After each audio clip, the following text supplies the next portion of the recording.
With a lagging economy, with those tariff battles, and now the threat of a government shutdown, it certainly has been an eventful couple of months for Congress and the Senate. First-term Senator Dave McCormick has been busy adjusting to his new job as well. He's proposing his first bill. It's aimed at tackling the fentanyl crisis. Jordan Mansberger talked with him earlier today. He has more on that tonight. A little over 2 months since he took office, Senator McCormick says he will make right on his campaign promise to stop the flow of fentanyl into the Commonwealth and the country.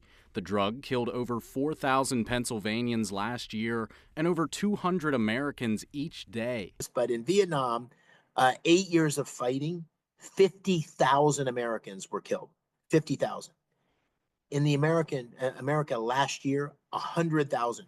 2 Vietnams happened last year in America. For that reason, he is introducing the Joint Task Force to Counter Illicit Synthetic Narcotics Act of 2025. If approved, the bill would improve federal coordination to go after trafficking organizations and put pressure on China, who McCormick says plays a precursor role in the production of fentanyl.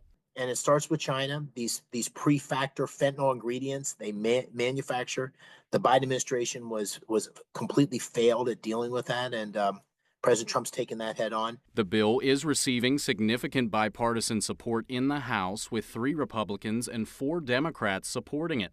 In the Senate, he was joined by 1 Republican and 2 Democrats, including his fellow senator from PA, John Fetterman. He and I are neighbors. We live probably, 15 minutes apart. He lives in Braddock. I live in Pittsburgh and Squirrel Hill. He's incredibly authentic. And you just don't see that a lot with people in political life, or at least not enough of it. And so, listen, we'll have our disagreements, but we'll focus more on where we can agree. Bipartisan support will be important to get the bill over the hill, which he says can't happen soon enough. The tricky part about fighting fentanyl, he says, is that it can be laced into so many other substances. Most of the people that are not, a good number, probably the majority of people that die, particularly kids, don't even know that they're taking fentanyl. Cocaine, methamphetamines, those types of substances. We see fentanyl quite often. Cambria County District Attorney Greg Neubauer says that 5 years ago it was rare to have fentanyl show up in a drug screening. Now it's rare not to. A grain of salt amount of fentanyl can kill a fully grown adult. So it does not take much fentanyl to kill somebody.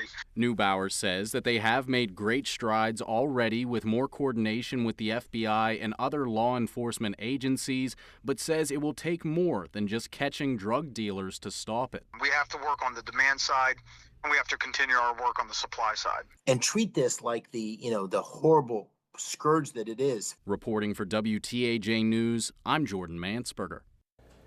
We've been following the spread of the fentanyl crisis across the area, and on March 25th at 8, we're going to air a special, Saving a Generation from the Fentanyl Crisis, and we'll show you the real impact that it's had across west central Pennsylvania.